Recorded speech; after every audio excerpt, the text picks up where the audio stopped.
Hey, Evan with the Grainiac here. Today we're going to be replacing a brake light and lens cover for a pop-up camper or an RV. Usually they're pretty universal.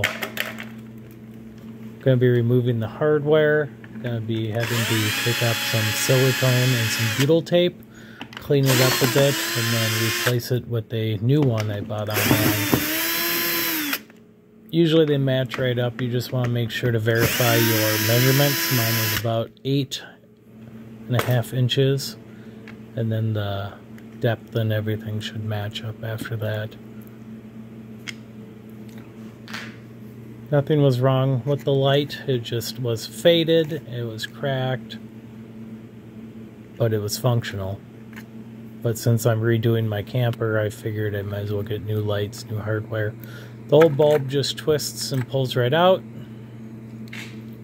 As you can see, those are what you call vampire clips. I'm going to redo those into twist-ons.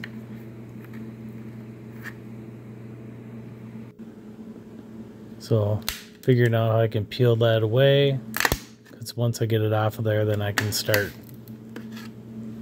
taking off the butyl tape, which is what I have to replace it with. I bought a new roll of tape I'll be putting down. I'm just going to cut these wires and then feed them back through the new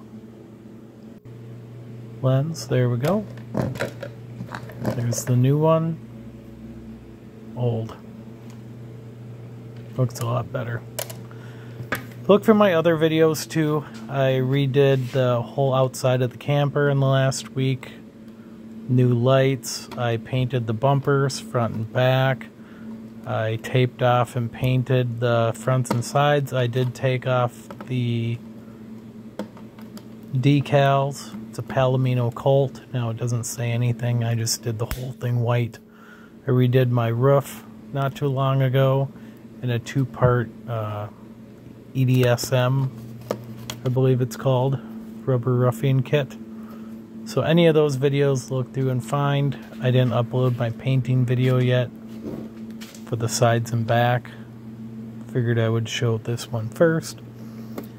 Here I am taking off the old butyl tape, pretty beat up. And then whoever had it before me put a silicone around the top, so I'll be taking that off too. And then once I got the butyl tape off, I found on the bottom right here, there's actually a hole that goes in through the camper that they filled with some caulk. So at some point, something must have hit the back, and that's what broke the lens in the first place. At this point, I redid my whole camper on the inside. You can look for those videos too. Now I figured I might as well start doing the outside. That mostly pulled right off. Then I'll be chipping away at this.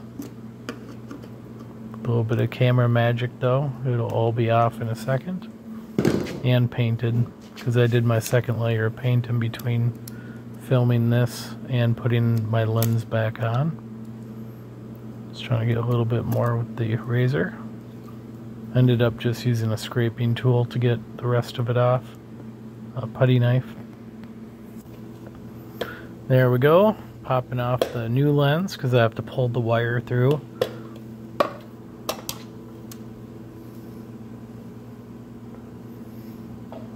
I pulled it through the little hole in the side.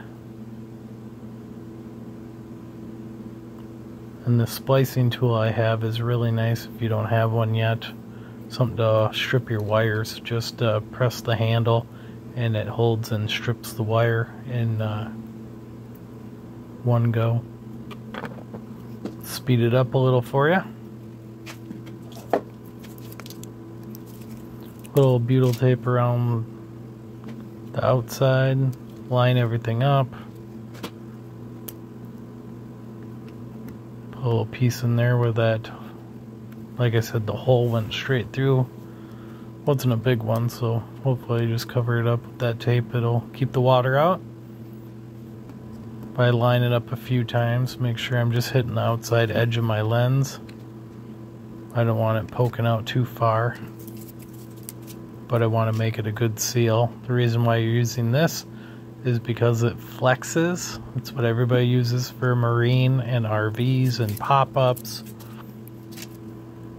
And for my paint, if you're wondering, I used an oil-based.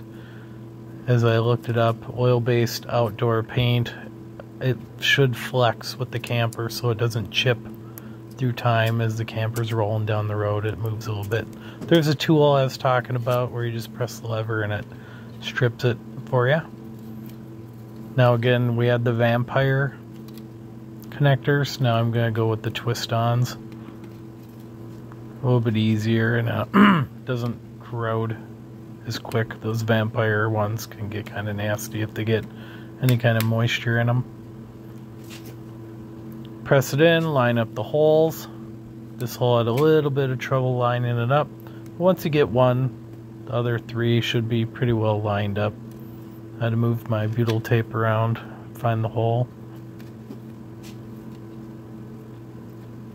So it's not as easy as popping off your old one, putting on a new one. Don't think that it is. You got to peel off all the old stuff if you want to make it a good seal. Might as well do it the right way the first time. And I went with the whole kit because mine was yellow and faded. I also got a cover for my plug-in switch on the outside for my AC current, and I also got new ports for my gas line and my electricity for my solar panel. I'll be posting those videos soon. If I get enough likes, I'll keep working on these campers. I enjoy it. Maybe I'll buy one to do over the winter. This camper, again, I got for just $600 and probably put about $800-900 into it so far. But it's turned out to be a real nice camper. I did take out my water tank because I don't plan on using it, the sink at all. I just covered it with a walnut tabletop. It was more important for me to have more counter space than it was for me to have running water. And once these all get twisted on, then I can just push them to the side and that lens cap should go right on there.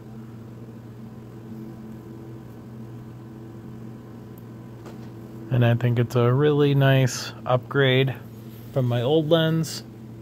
You could tell it was just old and obviously cracked and faded. But I know the electrical was good because it worked the last time I had it all hooked up. If you like my videos, make sure to like, subscribe, and share. If I can get enough views, see enough interest, I'll start doing a lot more with campers, pop-ups, and RVs. And there we go. Should pop right on. Alright, thank you everyone for watching, and that is how to replace a trailer light.